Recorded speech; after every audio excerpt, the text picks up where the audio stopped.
there's some Revelator songs that I'm like, man, we got to bring those back. But we've done so many songs and albums. There's like so much to choose from that I guess we don't think about it all the time. We need to get you a really good slide player in Nashville, and you guys need to cover a Derek Trucks song. You know, he told me Susan wrote the song, which he was proud of. He said that with great pride, you know, the way you say nice things about your family. From the first note with Tedeschi Trucks, they just blow you away.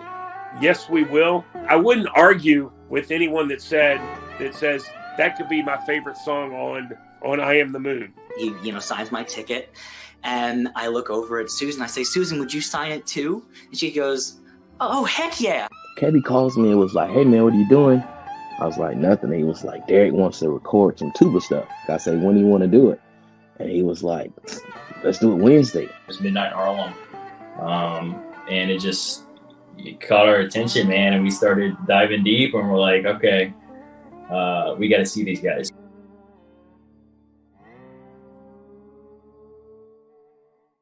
What's up? Welcome to the unofficial Tedeschi Trucks podcast. This is episode number 167, and I am Adam Choit. To follow this show, it's at Tedeschi Trucks Podcast on Instagram and on YouTube. Just search Tedeschi Trucks Podcast. If you're watching, you are already there, so please be sure to subscribe, give the show likes, shares, comments. All that stuff is definitely appreciated for sure. At Adam Choit on Instagram if you want to follow me. Same on Twitter X. Definitely subscribe on whatever platform you listen to podcasts on. I'll be putting out a audio version of this episode as well. I've been terrible at putting out clips on YouTube clips on YouTube and on Instagram lately. I'm like 7 episodes behind on that. I don't know if I'm going to be able to catch up anytime soon, to be forthright, but I'll continue to do my best to try and recap every single show that Tedeschi Trucks Band does live. I have some guests on momentarily who I'll introduce and bring on to talk about the recent we'll talk about 4 shows, but I only have representatives from 3 of the shows. But we'll look at all the set lists and talk about all the great music that the band has been playing live out on tour on the Deuces Wild tour. TedeschiTrucksPodcast.com for everything related to the show. That sends you to a link tree with everything, like I said, related to the show, social media, and then how to subscribe and all of that stuff. We are talking about, what are we talking about here in this episode? Cuyahoga Falls outside Cleveland, Toronto, Canandaigua, New York. We could talk all about how to say that, how to spell it, where exactly in New York State it is when we hit that one for a minute. And outside, I guess, was it out near Pittsburgh, Burgettstown, PA? We'll get into that as well. Some maybe off the beaten path shows perhaps, but we got Queen Mary returning, we got Richie returning, and we got newcomer Devang DJ. So let's bring them all in. What's up, y'all? Hi. I see you. I hear you. Everybody doing good? Yeah. Doing great. How about you? Good. Okay, watch your head. You're chopping off your head a little bit, Mary. Lean back. There you go. we can see you. Sorry about that. Yeah, it's all good. Well, we can go around the room in a minute, but why don't we start with Devang DJ? You tell me where you are and how you tell me a little bit about your musical journey and how you discovered Derek, Susan, and TTB, and I'll give you the floor to do that. Absolutely, Adam. Well, thanks for having me here. My name is Devang. I go by DJ just so it's easier for everyone to pronounce my name. It can be a little too ethnic. I understand that. I actually started playing guitar, let's say 7 or 8 years ago. And it was just a result of a breakup, to be very honest. I was just like coping with it. And I love music. I used to be a singer all my childhood. And I just thought that it's a good segue. I was also in a band. So that was a good kind of like a starting point for me. But I've always been into blues. I always listened to like B.B. King, Eric Clapton, John Mayer, and the Allman Brothers. And then slowly I kind of got introduced to Derek through an actual like a viral slide video that I saw. And then I researched more about Derek and how like I can learn slide and stuff. And currently I'm playing with an Allman Brothers tribute band. We don't have a name yet or any like videos that I can share, but we just did a few shows recently and I'm very excited to start them. Well, by the way, I'm in Toronto, if I didn't mention that. Very, very cool. I guess how did you even discover the blues and John Mayer and Allman Brothers and all these bands and artists that you were talking about? Was it just because you're a little younger than me? Was it just the internet and you just got exposed to it? Or was it family? Was it a peer? It was a friend of mine who showed me like a Hotel California and Slash and whatnot, because I grew up in India. I've been in Canada for, let's say, 7 years almost. So it's so rare to just kind of dabble on blues, just going to a CD shop back in India, because that's just not something that happens. So I got introduced to a lot of melodic guitar playing. And as I was in a band, all my bandmates and everyone was just like, hey, check this guy out. Check this guy out. So I got into John Mayer and Eric Clapton pretty early on, because I just heard Wonderful Tonight and I couldn't leave it.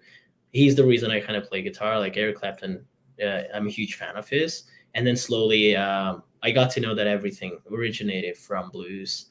And then I started researching more about like Big Bill Boonsey and Reverend Garrick Davis, all the way back, like pre-war blues artists.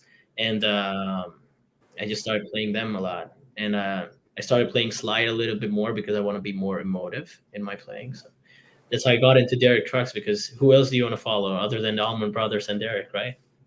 How many times have you seen Tedeschi Trucks Band live? Was it the first time yesterday, or? No, I've seen them twice in the span of like 1 year. I'm trying to never miss a show that they come up.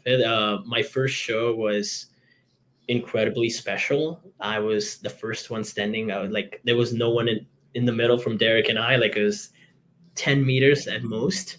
I got a set list from Bob Marley in that show. I have something to show everyone. From Ziggy Marley, you mean? From Ziggy Marley, exactly. I apologize. Yeah. I have this slide that I got from Derek in that show. And I have a t-shirt and my pit kind of wristband that I have all like framed in. I just shouted second last song that he actually broke a string on our show, and I took that opportunity and just like be the most Canadian dude there ever is. I just shouted, "Hey Derek, can I have your slide, please, and thank you," like real loud.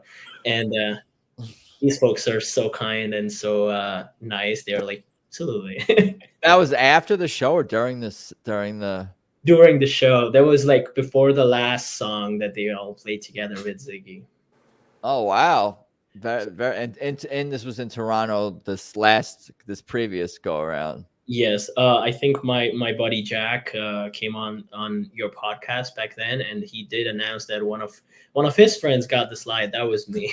Wow, I gotta go back and listen to that. Wow, that's funny. Yeah, he couldn't make it tonight, but he sent me your way. That's so cool that you're a guitar player and you know Jack, and you got the slide that night. So that what you described was pretty much your interaction with Derek, literally like during the show, getting the slide, make it all happen. He was very cool. He was very kind, and I shouted, and he looked at me, and he's like, "Sure." And then Susan looked at me too. It was like I probably forever remember that moment.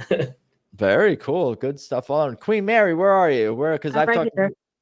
But I mean, you're back home.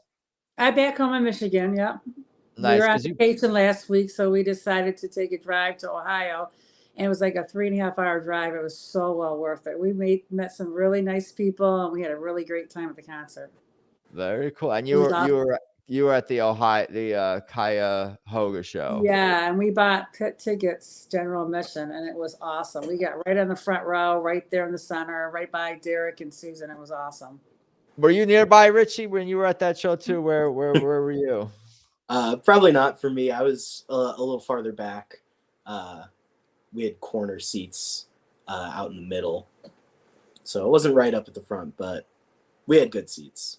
Had a good nice, amazing show. Very amazing. It was a great show. I'm gonna pull tears up by the end.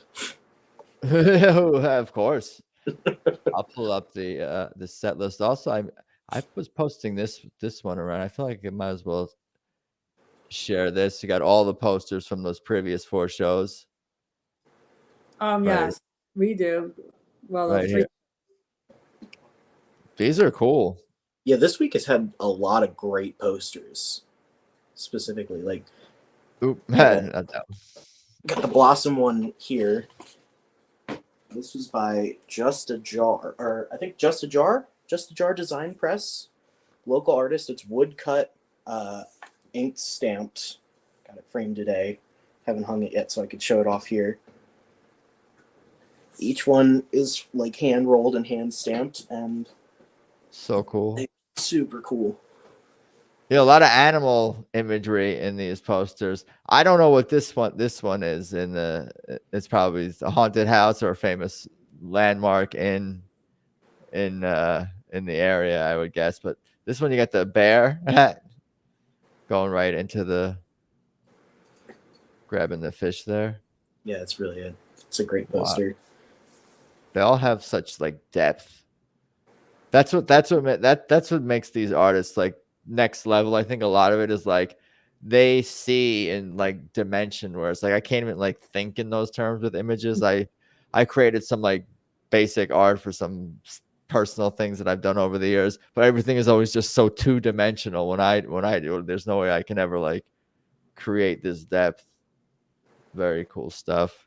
Yeah, as an artist myself, I really appreciate the nightly posters. It's one of my favorite things that the bands and every other band who's doing it does, is supporting these local artists and getting really awesome, unique pieces of art made. And you look at them, and the price the first time you see it is a little jarring, but you're like, I'm supporting a local artist and I'm getting this great piece of art to put on my wall, and you collect them. And while we're talking about posters, I wanted to show off one more. I got this in Toledo, and you might notice that it's got a gold foil on it. This was a 1-of-1 poster, the only one with the gold foil, because it's number 2 of 75 down here for the Deuces Wild tour. So I won the gold one. Oh, I see. Each show has one gold foil poster, or I don't know if they've done them at any other show, but they did them for Toledo. And well, you said 75, so maybe that's the amount of shows or close to it on the Deuces Wild tour. Is it more than that? It could be. Maybe. Could be the number of foil ones they did that night, and this was just the one special one. I don't know. They just told me while I was in line, they handed me the one, and I said, oh, man, that's the wrong one. I asked for the regular one, and they were like, nope, you won the special one tonight. Wow. They know something about you. They've been tracking you in a good way. Must be. He'll show this off on the podcast. It'll be good press. Your level of fan. You said you do some graphics work yourself. I don't do like poster design and stuff. I'm a photographer.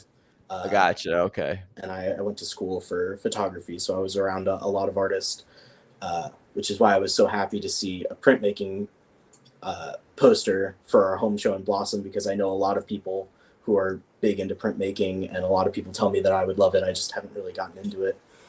But it's one of the art forms that I appreciate the most. So yeah, that's what I was gonna ask. I was gonna be like, you got to submit one. Aiden Deal here in the comments. Hey man, I was just at the Burgettstown show. I'm wondering where we can watch or listen to it. I'm not sure. I don't see anything up on the archive. I know that the which show? One of them is up. One of these 4 I was listening to. Canandaigua. That one, the one that I've been listening to. The one that's funny because I guess I am kind of qualified to. You're gonna be our rep for tonight. Maybe I dove into most of that show already. We can start to talk about the why don't you guys tell me about Blossom Music Center and getting there and the vibe and whatnot. Richie and Queen Mary, I'll let you steer this. It was awesome. I've never been there before, obviously, and we loved it. We loved everything about it. When we got there, it was kind of, the parking lot was shut still, so we found a little park, stayed there for like a half hour, and then we went and met some people, got our tickets, and bought the posters too. My husband and Chris bought a poster, and he was number 2. He got number 2 poster. So, he's collected them too. We have 4 posters now. We got them actually on our wall too, and then frames. But the whole concert, the whole vibe, we just met some really awesome people, and it was just a great show. I mean, it was awesome. Never disappointed when you see TTB. They're always put on a great show. This is our 8th time we've seen them. We've seen them 3 times in 1 week last week. Yeah, you guys are catching up not sure what you're catching up to, but you guys are making hay, because you kind of discovered the band later, a little bit later, right? Yeah, probably like 2018. Right. But it's funny because like when I'm talking, I always comment about this, how whether I'm talking to someone who just discovered the band in 2018 or has been following Derek since he's a teenager, everyone has like that same amount of like passion that like shines through whenever I talk to you guys. So cool. We're all I nuts. think it's an addiction. Me and my husband, me and Chris. I guess so. It's becoming an addiction because their shows are so different from each other that you don't know what you're going to get, and it's so exciting to see what are they playing tonight? What are they going to play tonight? You just don't right. Know. Is this the venue? Do I have the correct picture? This is just from a random. That's it. For some reason, I can't see nothing, so you're going to have to just tell me what this is. It's like a pyramid-shaped cover over the stage. If you've never seen a show at Blossom, it's a really awesome venue. It's right smack dab in the middle of the Cuyahoga Valley National Park. It's like the venue is part of the park's budget. So you're driving through this like gorgeous scenery and walking straight through the forest up into this venue. And it's been around, I think, for like 60 years now. And it's a gorgeous place to see a show. Very beautiful. You're right. It was very gorgeous. We were really impressed how it was in the national park. Yeah, I'm pulling up some more pictures as we speak, doing what I should have done in advance. We can look at the set list. I do have that as well.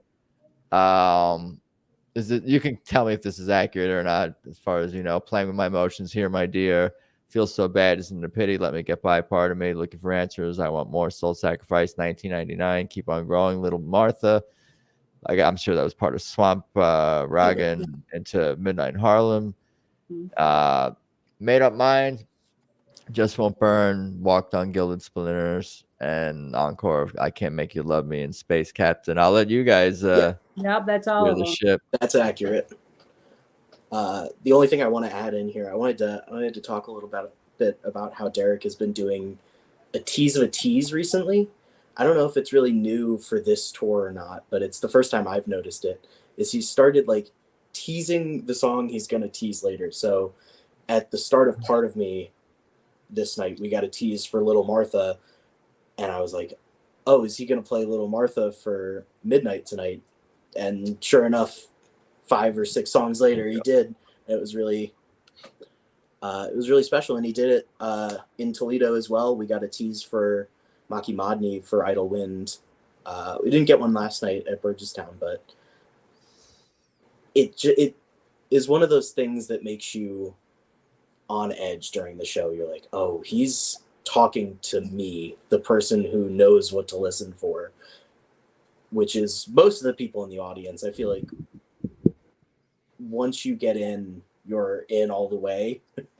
There's no casual fans of this band, I don't think. No, I get what you're saying. You could definitely appreciate the band on multiple levels, whether it's your first show and you don't know any of the musicians or anything about the band, or you're looking for teases from covers and Allman Brothers stuff. It's crazy how you can just appreciate all the stuff. And, there's a lot that goes into the set list and the teases, but it's all part of like there's a narrative. Like they're so conscious of like the narrative and like the waves of the show, the ups and downs, the crescendos and the climaxes and the pin drop moments and the revved up moments. That to me, I don't know, that makes it so much fun. Like, in addition to the stuff that's Mary describing, like the unpredictable set lists and the new venues, it's like there's always such a narrative to all these shows that like it's fun to ride the wave, so to speak, with them. Yeah, from the best of my knowledge, the way that I think Derek sits down before each show and writes up the set list that night. Correct me if I'm wrong, but I think that's what I've heard.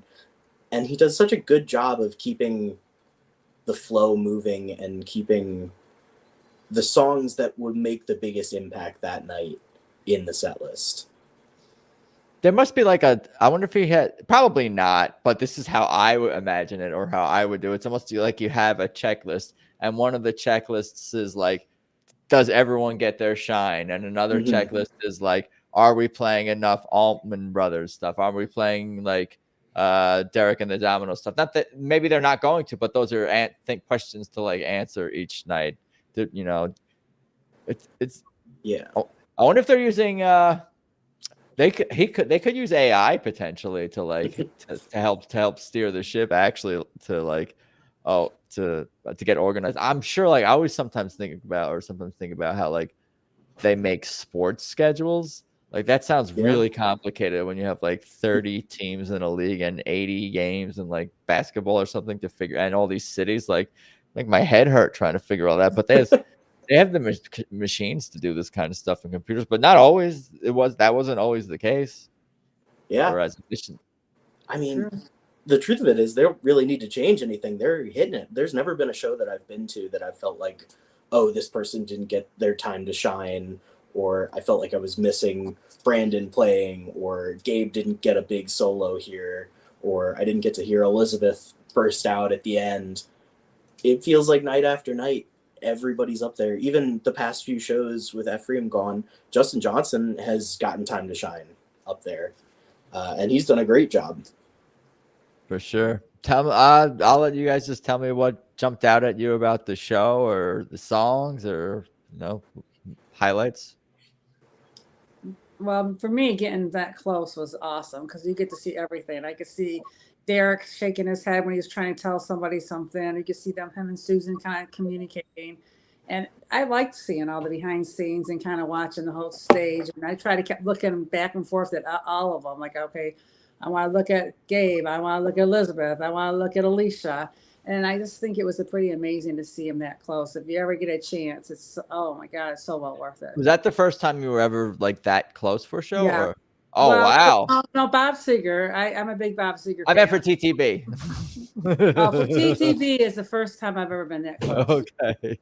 Yeah, I loved it. I'm like, I want to go back and be that close again, Yeah, that's a big part of it is the expressions that you get to see and all the interaction with the band. Mm-hmm. That is a big part of the TTB fan experience. So if you can get close, it's worth it. Because sometimes I think, oh, I don't care, just get me in the building. I can appreciate the music from the last row and party and whatever. But there is something to be said for getting super close and how awesome it is to get that. I think our last podcast I was saying how, talking about where do you look and you're kind of moving your eyes around, watching all these things happen on stage.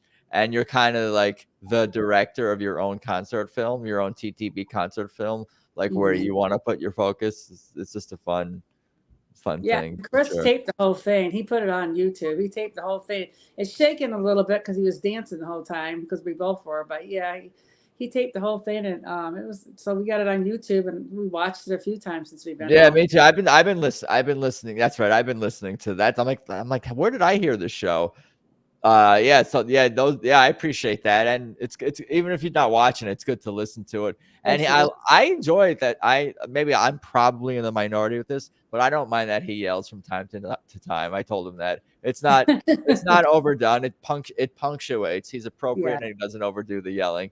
It's pretty much what I would do and what I do at shows, like in between songs and.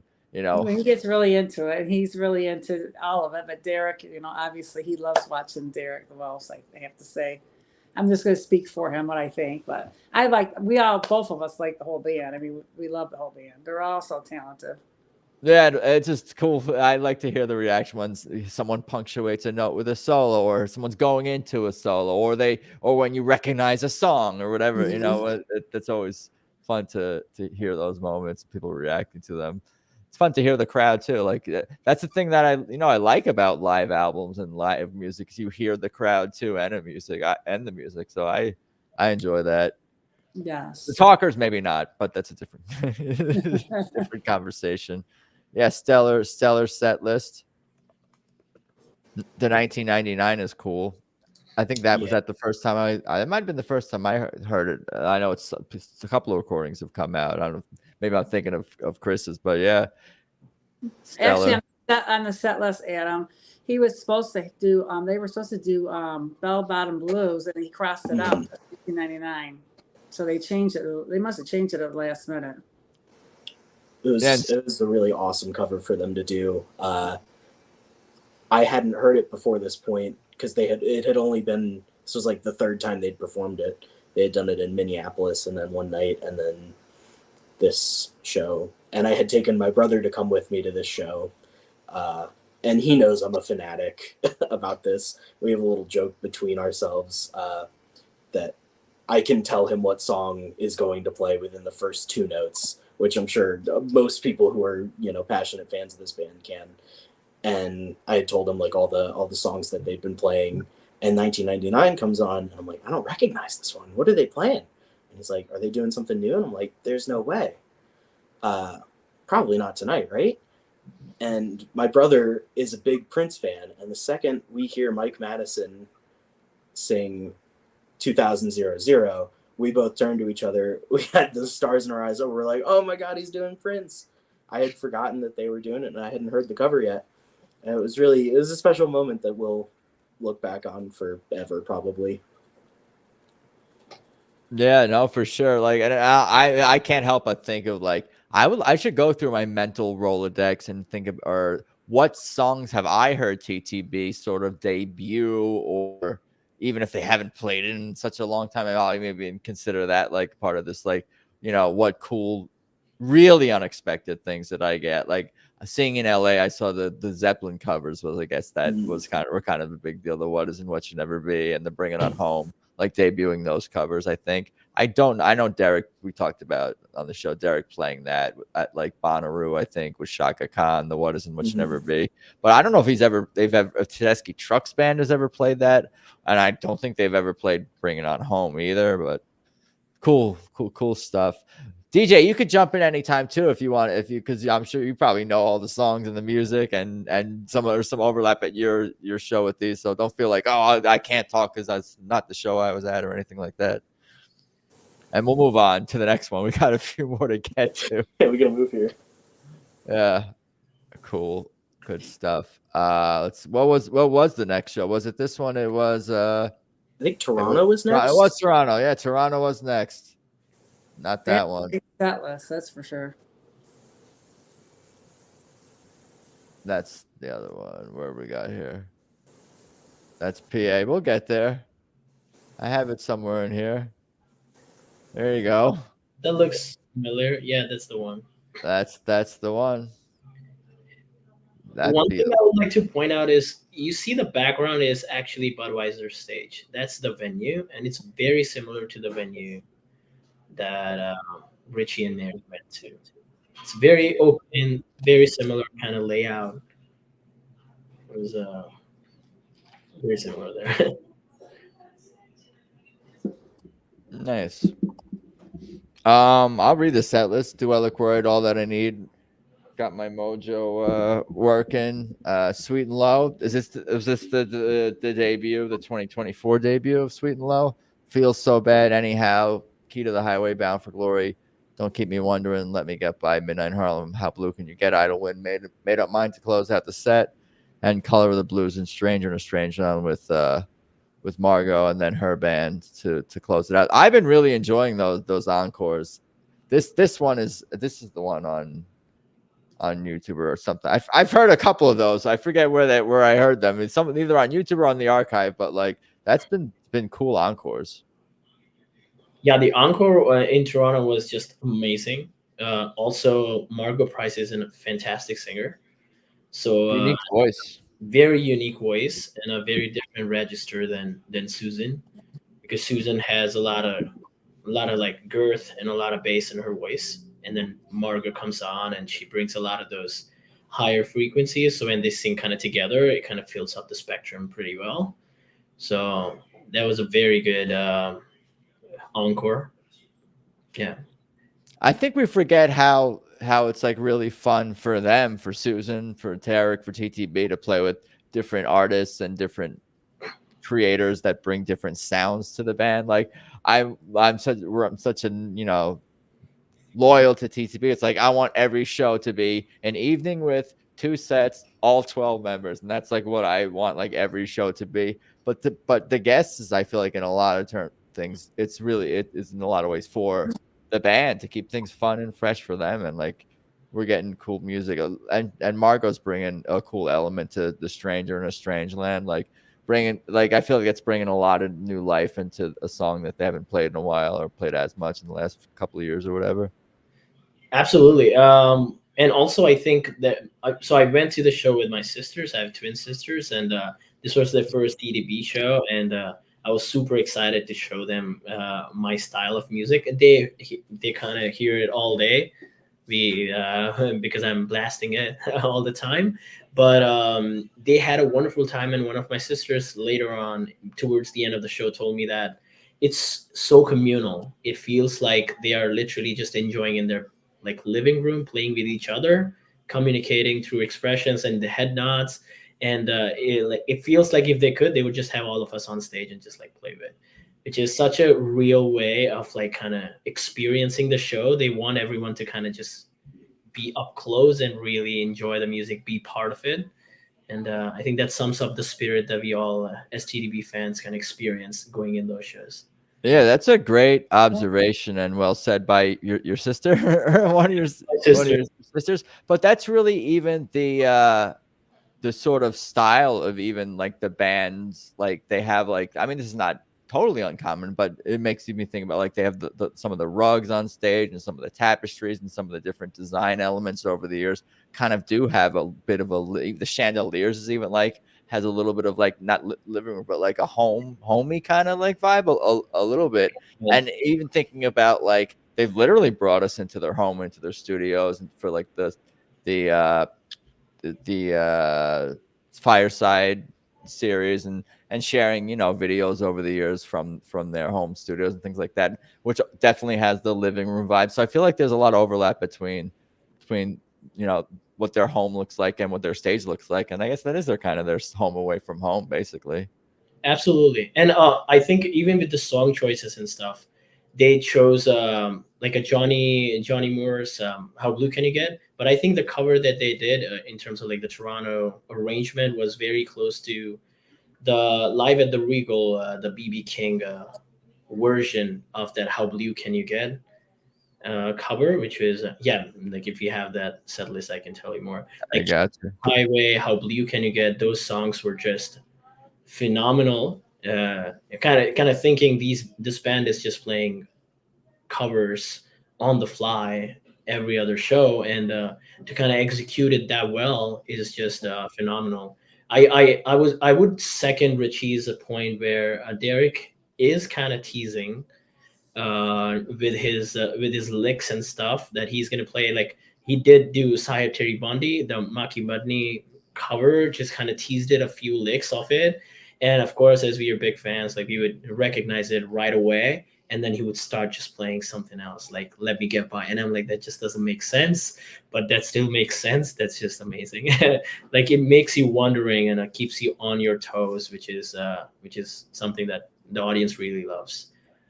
This is an especially, I think, I would say bluesy show. Mojo Work and Feel So Bad, Key to the Highway, How Blue Can You Get, Color of the Blues, let alone bluesy gospel songs throughout the set list on top of that. You saying that there was a reason for that in Toronto at this venue, that this was a bluesier show, you think? I believe the reason is, so I went to a show in September last year. And they had a GA, an open pit where you can stand and enjoy the show, kind of come in. But this time around, the whole venue was seated. Even there was no GA in the front, it was all seated. So I think the way they approached making a set list for this was making it more bluesy and not super energetic per se, but like every listener should just enjoy listening to the song. Kind of that was their approach.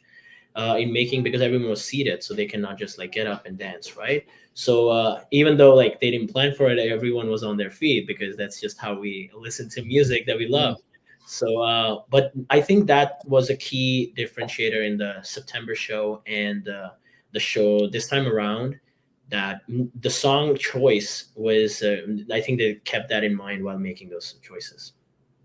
Yeah, good set list, great set list all around. Like to get in all that I need and a Sweet and Low, bringing those back into the fold. Like everything seems on the table this year for this band to play really just about any of their catalog. essentially, like diving back into Revelator stuff and Made Up Mind stuff. They have too much material. They can't play it all. Like I was talking about this last episode, it comes at a cost. It really does. Like if they want to play a lot of covers, they're just going to get less of the originals. So it is what it is. And they don't have, and like I almost, it's like a point worth repeating that they don't have to. They're not falling back on covers. They're not playing popular songs that people that people know and are gonna recognize and be into to lift up the set list or anything like that. Like they don't need to do that, but they love to pay homage to those of the artists who've come before them, and they take the songs to the next level, of course, and make them their own, and it's fun all around. But yeah, it's definitely like, you know, I'm sure it's very challenging to pick to pick a set list and decide what you want to forego each night. Yeah. I would like to know how they do it. It would be nice to know how they actually pick the songs. I mean, we all talked about it. It's just like that. I think it's just more or less Derek just like trying to go for that balance in the set list and keep it fresh, but also give everyone their shine and have the waves, have I think there's, see, what I'm curious about, what category, because I'm sure certain songs go into certain categories, like maybe based on tempo. I'm sure he probably has the beats per minute for each song. Is that something that artists look at as literally the beats per minute song and just variety based on that, or consider that? I think he probably just does it by feel. At this point, they all know every single song in the catalog by heart. Immediately, they can tell where a song should go. Mojo working and Midnight in Harlem at different tempos is what you're saying? Got it. Yeah, no, yeah, that's they know how to ride those waves, as I keep saying. What else jumps out at you, DJ? Jumped out at you? I'll let you talk the highlights. I also think there is they kind of try to balance it, because all these cities, they're kind of coming to a few times. It's not just the first time they're doing the show. So last time when they came around, they did not play Midnight in Harlem, and this time they played it. And I don't think there are very few songs that they repeated. Last time they played Statesboro Blues. This time they didn't play Statesboro Blues. So that's I think they are also keeping in mind, what did we do last time? We don't want to give 100%. The same kind of treatment. We want to give them something new every time they come and kind of listen to us. Even though Midnight in Harlem is like one of their kind of songs that everyone listens to, they did not play it last time around because they want to keep it fresh for the listeners. There would be like if I stood out, if they did not play Midnight in Harlem, and then I stood outside like the venue waiting for people to come out and ask them to comment about that, there would be a handful of people that would be like, they didn't play it last year either. So people definitely remember that stuff. Absolutely. Dan's aware of that. Derek's aware of that. For sure. 100%. I posted my a story on my Instagram after the show where I actually showed they played Midnight in Harlem. And I got so many friends of mine who actually went to the show last time, and they're like, come on. You heard that? I couldn't hear it the last time, but this time they play it. No, they should have gone. Yeah, I do mention how it's like, I guess it feels like it's their signature song, and it's a song that's I guess converted people to some ways, to the band and discovering it even through the Clapton Crossroads. I think they played it there. That was one of the earlier live versions floating around out there. Sweet and Low is cool to see back in the set list. Good stuff all around there. And I'm hearing the Let Me Get By. They're always kind of playing around with that song and intros and solos and adding new styles and things to that. That's something that song just continues to just sort of evolve, even if it's kind of disappeared at times from the set list. But whenever it comes back, it's always, no two versions of that song are ever quite the same. And I also think the one thing that the Toronto show had different this time around was there were not too many elongated solos that Derek played. Now that's something that comes with a grain of salt because a lot of people want him to do that, but that gave a chance to the other band members to kind of shine even further. There was a literal 7-minute drum or 5-minute drum solo that both the drummers played But Idle wins. standing. Yeah, the Hideaway. Yeah, exactly. And it was just an amazing experience because Alicia got her. Of course, like that's something that TTB always does. That gives every kind of individual instrumentalists, singers, backing singers a chance to shine. But they also got like I think a longer period to shine this time around, which was amazing to notice because the talent on that stage is just phenomenal, and to kind of experience it that up close and everyone respecting each other's talent it's an amazing thing to notice. Derek and the band is able to pack a lot into these shows when they have just one set. Like you get sometimes that does lead to having more people have more shine, sometimes for less time, but you get more of everyone. And sometimes more, it's just more songs, just more quantity of songs, or sometimes like something to consider. You might not get Passaquan, or you might get a little bit of a shorter version of something, but you might get a 2 or 3 song encore, or just more stuff like these. I mean, they're always playing like all these sets are what, a couple of hours or longer, 2+ hours basically. You're getting plenty of music for sure. Absolutely. And I think this time the Color of the Blues version was just Susan and Marco. Just the two of them. The two of them, just like guitar and both singing, and it was just amazing. It was phenomenal. It was just I didn't even see Derek come on, and I was kind of afraid. I was like, "Hey, Derek, is Derek not going to come on again?" Like I wanted him to. Of course. Being a guitarist. But no, this one didn't have Mike, Mark, or Alicia. It was just it's literally just isn't interesting. Yeah, just the two lead singers, and Susan was playing guitar. I think Gabe might have come in, like a few of the other people, but mainly it was just the two of them.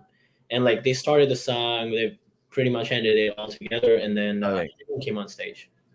I remember back in the day, I did see them do this live. I think it was in San Diego with Susan, Mike, Mark, and Alicia. Just them with her doing Color of the Blues. That's always, it's such a a break for the drum, break for a handful of the others, a handful of the band for sure. But I love all the different combinations that we get to see of the band within the band. Because I'm always thinking, oh, that could be an act. That could be an act. Just those 5, the Passaquan, whatever lineup. Oh, just Susan and Derek. Oh, this thing with no, like the no horns. Sometimes I imagine them with no. Oh, this is what they would be like with no horns if they were just, like blah, bass and guitar kind of a band. It's just fun to see the different iterations, combinations. Cool. Should we move on to the next one? Whatever that one was. That's you. That's C-Mac, I think. Oh, that's me? Yeah. Who put out the audio to that one? The band gives credit to all the poster artists. Also, I got all the poster art from there. Let me pull up C-Mac.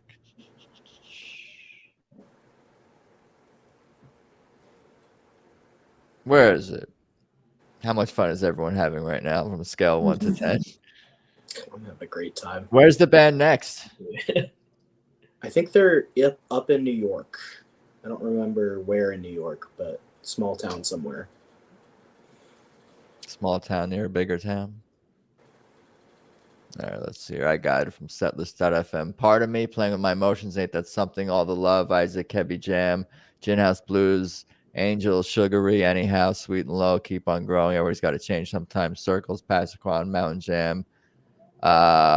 Within the Passaquan, Just Won't Burn, Show Me, Color of the Blues, Stranger in a Strange Land. I've listened to most of it so far. I've had a chance to get through. Who posted this? This was Adam Z on Archive. So thank you, appreciate that. Good stuff. What do you guys think about this beast of a set list here? Absolutely love this one. I love Angel of Montgomery, Sugary. Part of me is just an amazing start. Starting the show, that's fairly new. I don't know if they've done that, if they have any time recently. Not for sure, not recently. Yeah, seeing Sweet and Low 2 nights in a row after not playing it since, I think, 2019, I think Zach was saying on Facebook. They brought it back, and then 2 nights in a row. I think they were just having a good time with it. They must be, and I think it's a song that, like, a lot of the people who have been fans for a long time because it's an older song. It's on their first album. So if they're seeing people's faces and getting the reactions from the crowd, like, oh, Sweet and Low, the excitement they get through, they get it, they get excited to play it again. I'm thinking about All the Love into the Isaac Kebby jam. I listened to a little bit of that today. And I talk about how when I was lucky enough to get Kebby on the podcast, he was talking about recording All the Love with Derek and the band, and Derek just kind of telling him, "Oh, keep going." They let them kind of just play it out, the jam, and so it's interesting to see that that All the Love led into the Isaac Kebby jam, knowing that Kebby was a big fan of All the Love specifically and how that song ended. So it's kind of a natural transition that's a good place for an Isaac Kebby jam. And I could see how that, and did hear how that, lends perfectly to leading right into an upbeat song like Gin House Blues out of a drum jam, so to speak, drum sax jam. Yeah, it's a great flow. Another Color of the Blues and Stranger in the Strange Land. That's what I was listening to earlier. Good stuff. More teases, more Sweet and Low. Anyhow, one of their favorites. They're contractually obligated most popular this year, I think. Either that or probably that. I would say that or Ain't That Something also gets played a lot. Yeah, I think Setlist.fm was telling me that, based on everything that's been input, that Anyhow is number one, which is why I'm so surprised I didn't see it in 3 shows that I went to. Not a single one. It's number one in 2024. Yeah, 2024. Gotcha. Yeah, I believe it. I don't usually like to analyze what's been played the most, because I find it kind of ruins it for me. But then you get to the show and it all fades away. It doesn't really matter when you get there. Yeah, no, yeah, you don't exactly what you just said. That's funny how you describe it. But yeah, no, it's you're always kind of surprised, and you do forget. And I like to have an idea, kind of get a general idea what they're playing these runs. But every night there's always some kind of surprise or seems like something unusual. Maybe I would say maybe Gin House is probably something that was unexpected. The Isaac Kebby jam, they hadn't been doing every show. That's a little bit unexpected. But it's still a totally stellar show. Maybe the part of me starting the show is a bit of surprise, but no major surprises, I guess, in this particular show. Just good balance and diversity and Circles into Passaquan. That's just special. If you're getting a Circles into Passaquan at your show, you can I don't know. You got a moment. You definitely got a moment that you can. Just that alone is worth the price of admission. When you hear Saint Ohm come on, it might be the most special changeover that they do, period. I'm gonna get someone from Passaquan, the actual location, to come on this podcast. Awesome. And hopefully I could find a good cross section of someone who's also a TTB fan, because that would be cool also to have that overlap, a TTB fan who can talk more about the history of that place and whatnot. That'd be fun. And I gotta get there also one of these days. Anything else about this set list? I know none of us were at the show. I like the Just Won't Burn. It's like an older Susan song. I always love when they add those kind of individual songs from just Derek's band or just Susan's bands. So that's pretty good. Susan's song, a Susan guitar moment is always an essential part of the show. With the 25th anniversary, she's been doing a song from that album pretty much every night, and everybody eats it up. It's always one of the most special moments up there, whether it's Looking for Answers or Little by Little.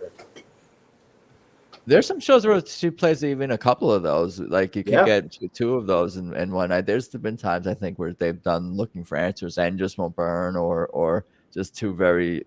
They did that at Blossom. There was both Looking for Answers and Just Won't Burn. I think it would be cool for them to.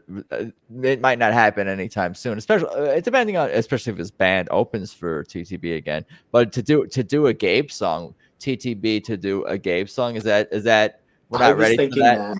Last night. I was kind of hoping they'd open the show with it. Maybe they'll do it. Yeah, no, that would be interesting, and that would be fun. I think that's but you know what? Again, I feel like it comes back to what we were discussing earlier. It's just like too many to choose from between the covers that they already do. I think it'd be really cool to hear them do Far From Home together. I think that would work out really nicely with the band. So many options, so many options. I grabbed this one from someone posted in one of the fan groups on Facebook, but this is the PA show. We got them all: Cuyahoga, Toronto, Canandaigua, and Yep, this is the last one. PA. That's Pittsburgh. That's outside Pittsburgh or near? Yeah, this is outside Pittsburgh. Western PA. Burgettstown. At Start Lake. There's a couple of changes I think that they made to this set list. They didn't play Soul Sweet Song in the encore. They just did Let's Go Get Stoned. And there's something else they changed. I'm blanking on it. It's been a busy day. That you did get Coming Home though. Yeah, they played Coming Home. That's cool. Oh, every night you're getting some kind of like unexpected thing, and little by little they haven't played as much. And I don't remember what the other change they made was, but there was some other change. Oh, that's what it is. They did Do I Look Worried into Shame, like they did at the Greek Theater. They played the solo into it. I think Derek made the call for it on stage, and it was really cool because you could hear him start to go towards it. And I think everybody heard the Greek Theater shows because they live streamed it. So I think everybody was like, oh, it's coming. We can feel it. I say set list at FM does have it, and they still played Little by Little after that, but they put Shame between Little by Little, and everything else I think is accurate, other than the Soul Sweet Song cut. Probably for time. Yeah, probably for time. That's fucked up. No, that's fine. Kofi's in heaven, offended. What the? Oh man, I'm kidding honestly around. For me, probably for the best. Soul Sweet Song would have torn me up. I haven't seen it live, and I don't know if I really. Wow, that song hits me hard. I had a teacher in high school who passed away about a month before Kofi did. And a lot of that grief kind of got tangled up together. So Soul Sweet Song really tears it up for me. No, they've given us. I really feel like they've given us a gift with that song, and with I Can Feel You Smiling. Like just the songs about grief that are on their album and that they've done, and dealing with loss. Like, and it doesn't even have to be death per se, but especially for that, because it's such a universal thing we're all going to deal with and have dealt with and will continue to deal with. Like, for them to give us those songs to help process that and deal with that, I think it's a gift. Yeah, I mean, it's been such a prominent thing in their writing for the past 5-6 years, because I mean, before everything with Kofi and dealing with the grief of that, there was Signs, which was entirely based on the grief that they were all feeling with the loss of Colonel Bruce and Greg and Leon Russell and all of that. So it's so intertwined in their writing at this point. I think that's hard to cut you off. I think that's part of the reason why, besides like all this wealth of material we've been talking about, I think that's part of my theory, part of the reason why they avoid or they don't play as much stuff from Signs, because it's just too emotional, like to play, because the music, like you're saying, is about loss, and it also has such a Kofi influence on the album itself. I keep talking about how they should bring some of those Signs songs into the fold and let's get a quartet on stage also to do the orchestral parts. Me and Richie we're trying to cry. We'll wear sunglasses at these shows. We'll wear I'll do it. If they want to make me cry, they can do it. Yeah, no. It's they grieve through playing. I think the way they process it is they're like, okay, we're going to do this together. We're going to get on stage. If we're feeling something, we're going to get those emotions out through our playing. And you can't do that every night. It's so taxing. And especially right now when they're touring so hard, and I'm sure everybody in the band is totally exhausted. You can't play the draining songs every night or you're going to run yourself ragged. And I think they're doing their best not to do that right now. Yeah, I wonder that. I guess that's the question. I know, like song like the end is about Colonel Bruce. Oh, they'll right? never play that live. They'll never play that live. But even like Hear Me, they've rarely played live. That's off. Let Me Get By, of course. But there's like, I wonder what songs. What song? What's that? There was a stint where they were playing Hear Me, I think. Yeah, Like they have. were... But I guess I wonder what are the songs that they don't play because it's just like they forget about it, or there's just too many songs to choose from, and what's like we can't touch that because it's too emotional to play. Like even a song like what's the one on one of the I'm the Moon ones that's pretty emotional. It'll come to mind. They don't play that a lot. What's that? Is it Gary that you're thinking of? No, that's not the one I'm thinking of. But yeah, there's a handful of songs that they just haven't played in a minute. I think, what else about this show? Tell me more about that. I love this Somebody Pick Up My Pieces. That's been coming back in. Yeah, there was somebody with a sign in the crowd. It must have been something like Stoners for TTB, because Susan had commented on it. She's like, we're going to play a couple songs for the Stoners tonight. And she was like, we're going to do a Willie tune. And they played Somebody Pick Up My Pieces, and the crowd loved it. Everybody was doing it up. Same thing with the Let's Go Get Stoned in the encore there. Perfect stuff all around. I was thinking of Hold That Line. Was the song Hold That Line. Yeah. That one tears you up, man. That's not the only one. They're going to do songs that tear you up regardless. And I even talk about sometimes getting emotional just from songs that aren't necessarily like ballads or slow songs or anything like that. Just sometimes the music is just so stirring and it just means so much to me to just be standing here. Yeah, these upbeat songs are just emotional. Even like thinking of like Passaquan or something like that is such a moment. Like it's just like an emotional journey. I can't really remember. I laugh at thinking about my friend at the LA show turning to me after Passaquan and telling me that like he feels like his whole life just like flashed before his eyes and he's not sure what just happened for the last like 15 minutes of that. It's just such a fun journey to go on. I think the crowd was really feeling similar to that this last night. There was Idlewind's solo last night was, I think, the best I've ever seen of it. I think there was a moment during Idlewind where the crowd was so silent you could hear a pin drop while they were playing. Everybody was just so tuned in and focused, and you could kind of feel the moment where everybody kind of came back to consciousness and was like, oh man, we're at a show. We should maybe like cheer or something.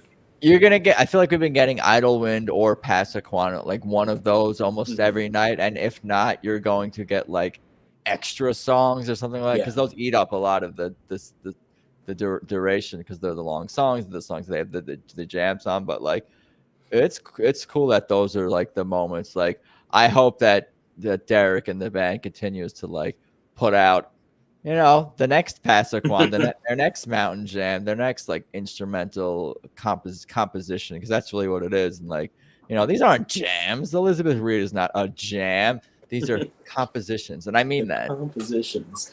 I mean, Passaquan is their TTB version of Liz Reed. I think it's more than that. I mean, I think it really gets the people in the band going. I know Isaac is a huge fan of playing Passaquan, and when they were writing it, he was just like constantly saying, hey, can we play the new one? Can we play Passaquan? Let's do it. So I want him to keep making songs like that they could be excited about. If they're super jazzed about playing a 20-minute composition like that, all the more. Yeah, I mean, you don't have to tell. I mean, part of the excitement is like saying, "Oh, we would like the band to do this, do that." But they do react to the fan feedback, and even if just the fact that we love Passaquan and we go crazy when he plays it, I think that is enough of a signal to know that we could do more of this, and to the point where, you know, it'll come organically. I think when the time has come, like when the time comes, like they'll put out something like that. And a lot of music does seem to, I mean, depending on the writing process and what comes first, but plenty of songs start off with the music before the lyrics, and then maybe sometimes the lyrics there are no lyrics to be added. Yeah, Passaquan with lyrics. There'll be a lyrics version of Passaquan. Do bands ever do that? They put out a an instrumental song and then add lyrics later. Probably not too many examples of that. Maybe the other way around. You get more of an instrumental version, whatever. But it'd be really awesome if the band decided, hey, one night we want to take one of our songs that's pretty lyric heavy and do a full instrumental version of it. I think everybody would eat that up if they did that as their special treat of the night. Yeah, maybe. I mean, that's kind of what the solos are and the jams. Yeah, I guess in between the lyrics.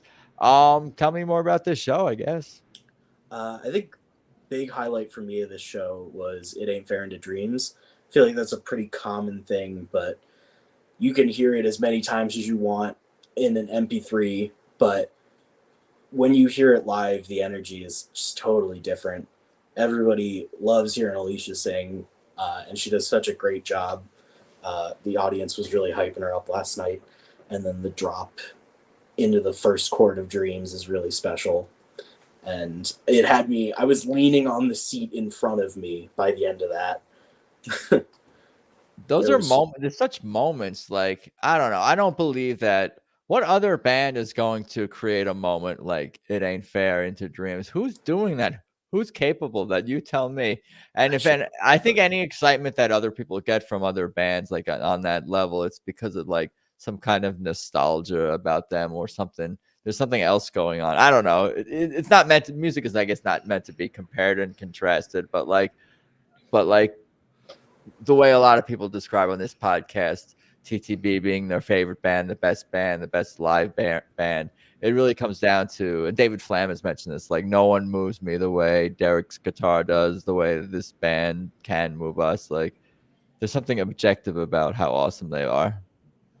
Here I am 167 episodes later. There's a reason we keep talking about this band, and our opinion never changes. And I think part of the thing is also every other band that I've been to, I used to work for one of the bigger kind of like venues here. So I saw at least 50 shows a year or something like that, more. And they have that power with nostalgia. Like if someone has been connected to the song, they're going to make that moment. They can create that moment. But the thing about TTB is they can play a song that you have never heard, a cover that you have never heard, and it will still hit you the same way. And actually, you will go back and you'll listen to, who the hell is Leon Bridges? Who the hell is this guy? Which song was this? And they make you a fan of that person that they're covering because their rendition is just extremely soulful. Right. They open up your ear to more music and new music, and they're educating us in a lot of ways. You're getting a whole, and that's there's just so much.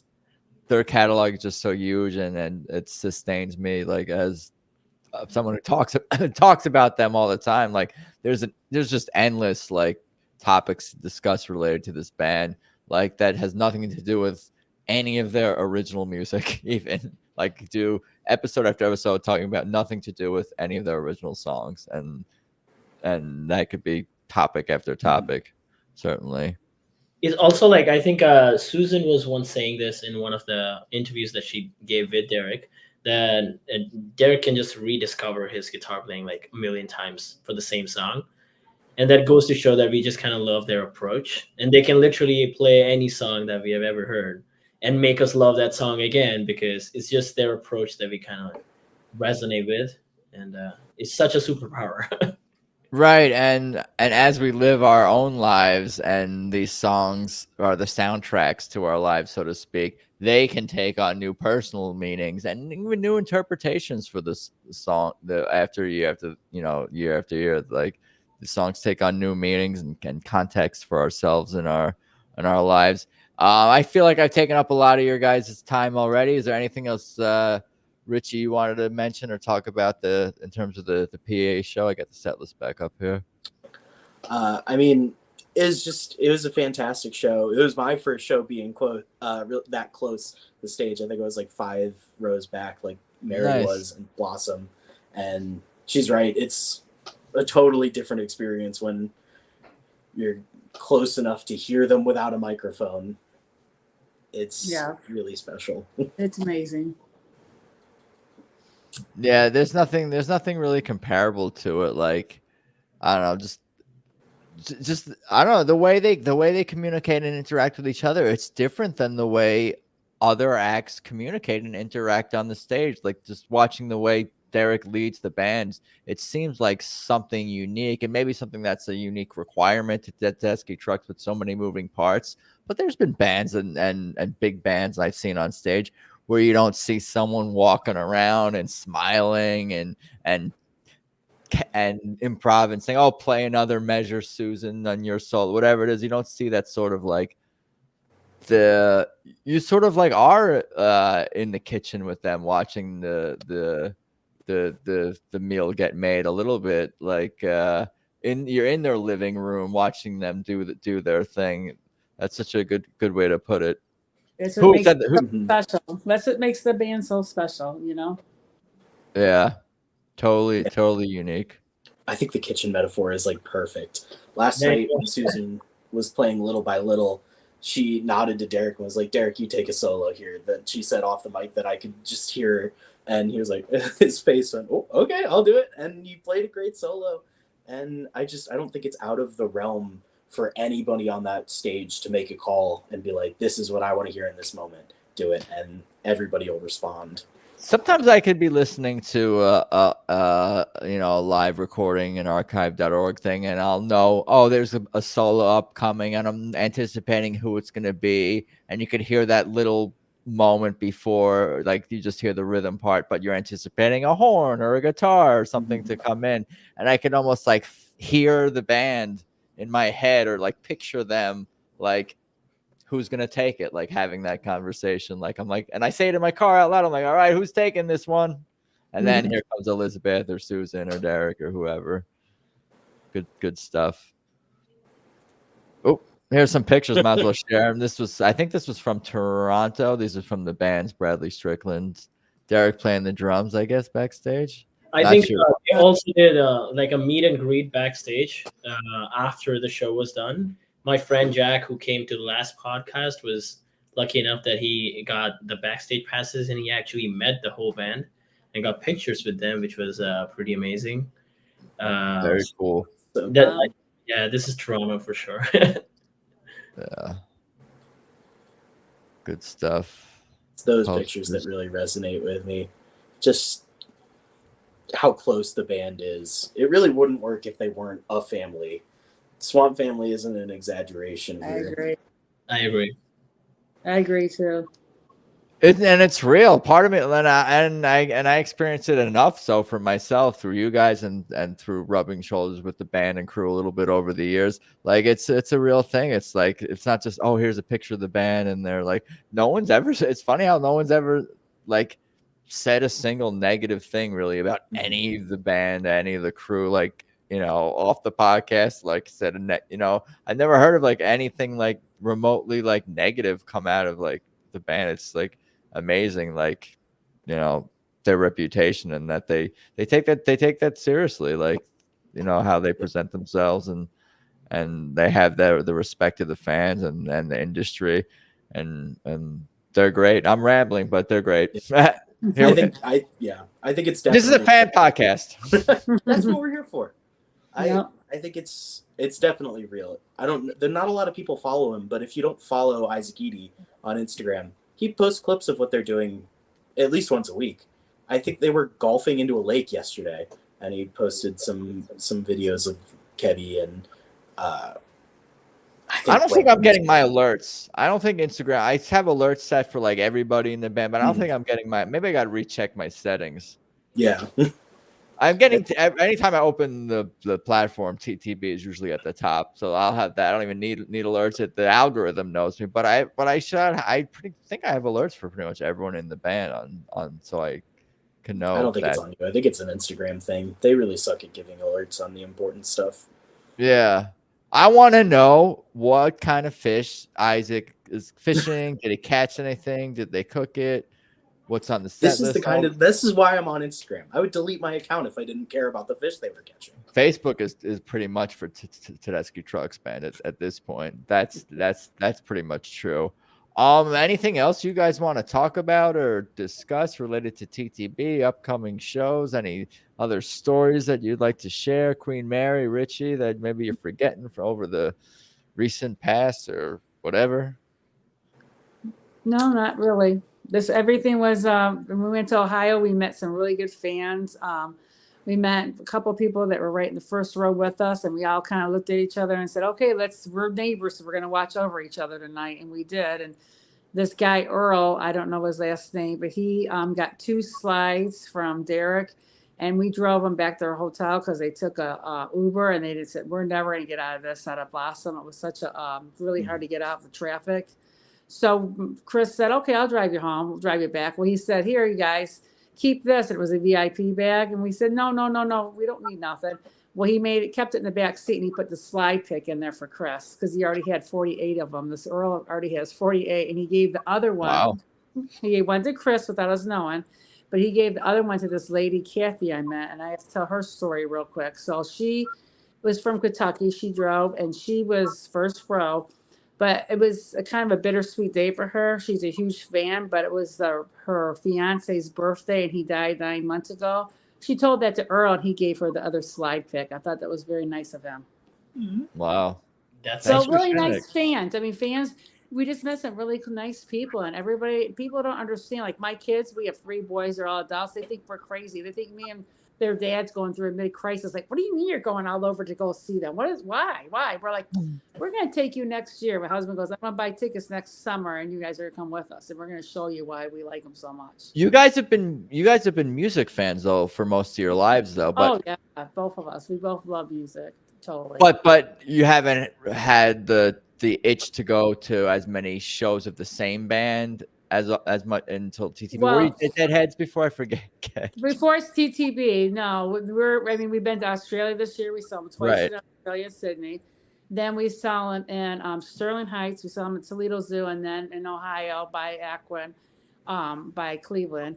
And you know what? We are ready to go for another show. We wanted to go to Toronto because we were on vacation, and we didn't because we decided, no, 3 concerts in a week. We're going to wait a while. We're going to, wait to maybe next year.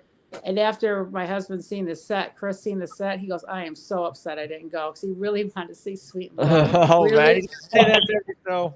He really wanted to see that. So what set list is he not going to react that way to? That's why I'm doing this because I wish I could be at all of them. This is what I was going to ask too. Cinnamon here in the chat. Thank you for hanging. DJ, what kind of music do you play on guitar? I want to hear about maybe yours. Are you playing any TTB songs? Do you play? What's challenges with slide? Tell me about. Music. Oh yeah, shit ton of TTB stuff. I do play, like, of course, I play slide a lot. Yeah, I actually bought an SG. Mind if I show you that? Yeah, do it. Go for it. Why not? After my show with Derek. And because I have a slide, I don't dare use that because it's kind of holy for me. So I have my own slides that I use.